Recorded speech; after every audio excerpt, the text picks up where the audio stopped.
My hubby and I attended an important family event in northern Italy, and while we were there for 10 days, we got to visit at least 5 cities.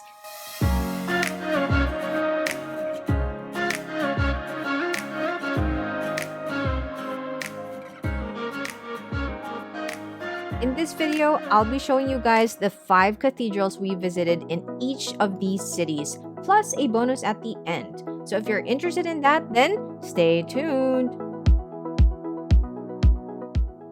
Buongiorno, friends and family. I'm Hannah of Hope and Future, and this channel encourages this generation to take in the word and live it out in today's culture.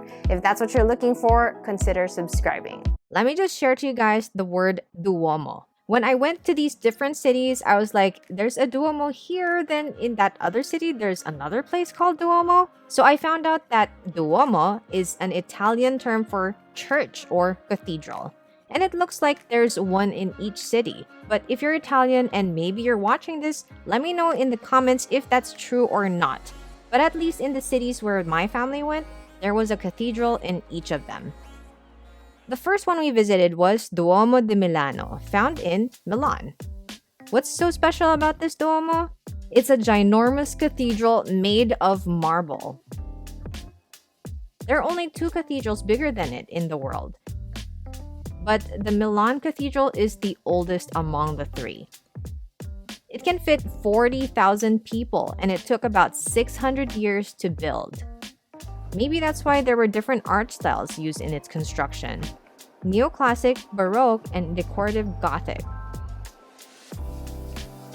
Thousands of artists and sculptors were involved in its construction, which includes Leonardo da Vinci. So how many figures do you think are in this cathedral? There are a lot.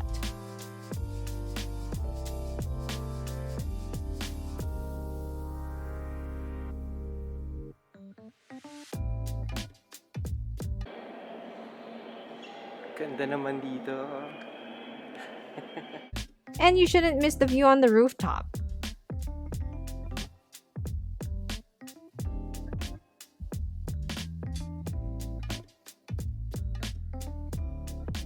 There are 135 spires, and the gold Madonnina is the tallest.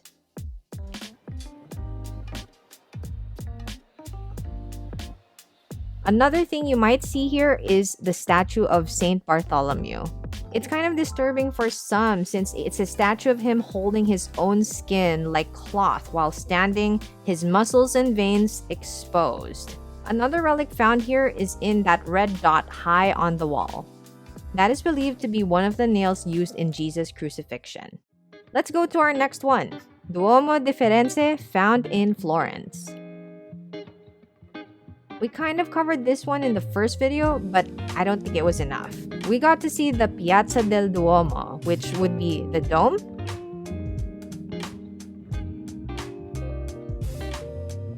the baptistry,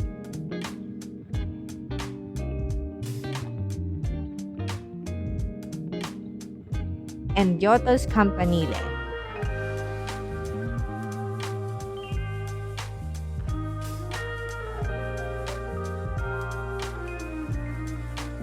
And these 3 altogether is the historic center of Florence. We got to see it both at night while walking around Florence and in the morning.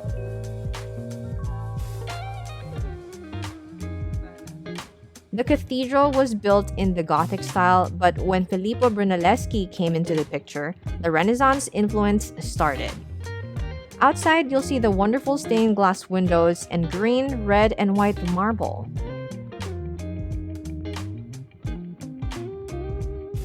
While inside, you'll see paintings and sculptures by Renaissance masters.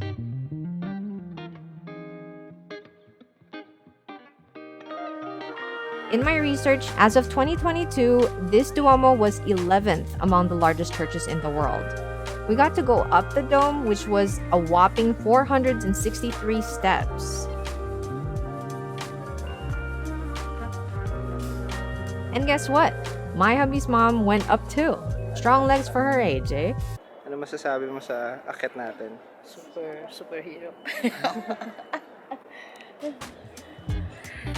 At present, Duomo di Florence remains the largest brick dome ever constructed.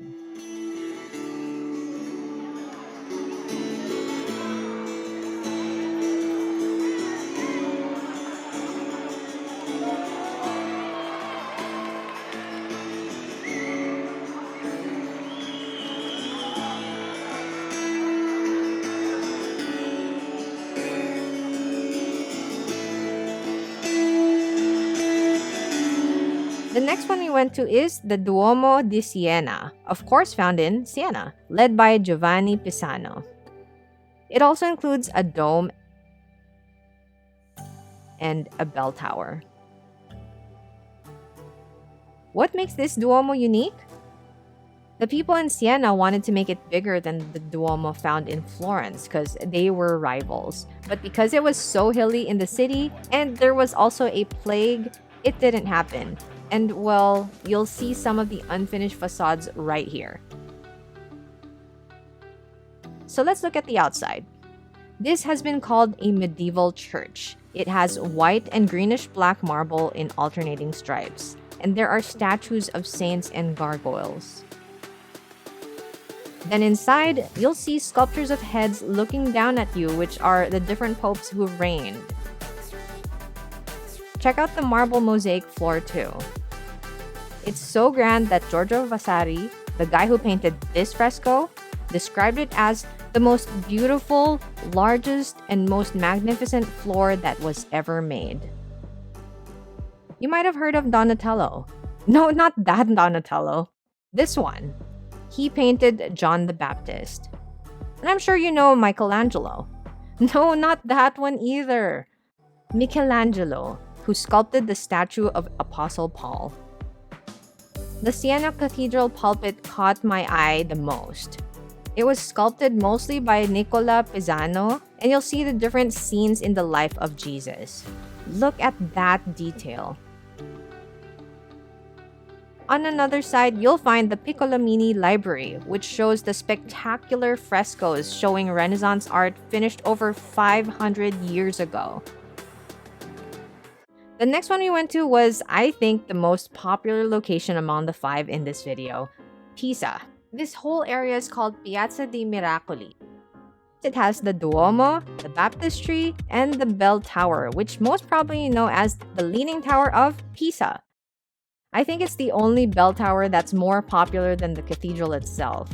And my family got to go to the top, a total of 269 steps. Here's what you'll see.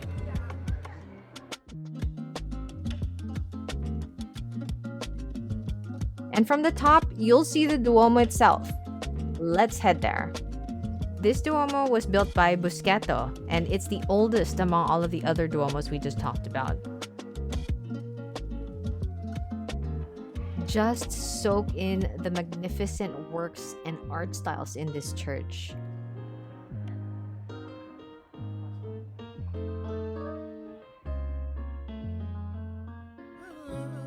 And you'll also see another spectacular pulpit right here, done by Giovanni Pisano. There's just too many to see here. Probably just come here yourself once in your lifetime. Then we have the Baptistry, the largest one in the world, and it's known for its amazing acoustics.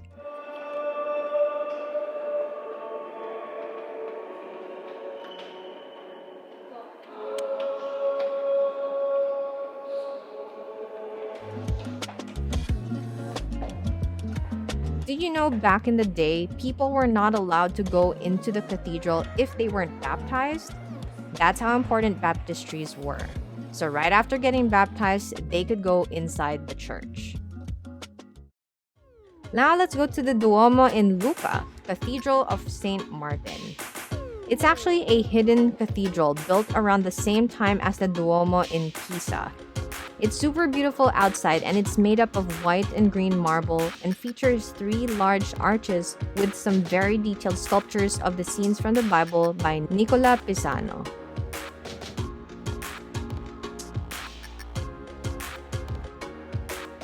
The most important relic here is the Holy Face of Lucca. When we went though, it was being restored, but here's how it would have looked like if it was displayed. Other things to see here are the Last Supper and the famous marble monument to Ilaria del Carretto. So here's the bonus. I said that there were 5 cities, but while I was checking my documentation, we actually went to another one, Como, where the popular Lake Como is.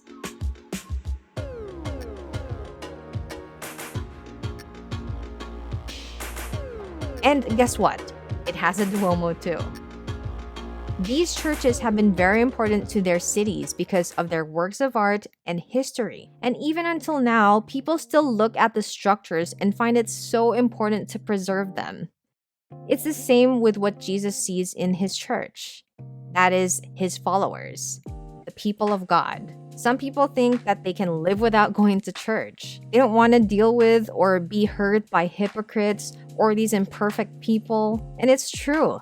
You might get hurt.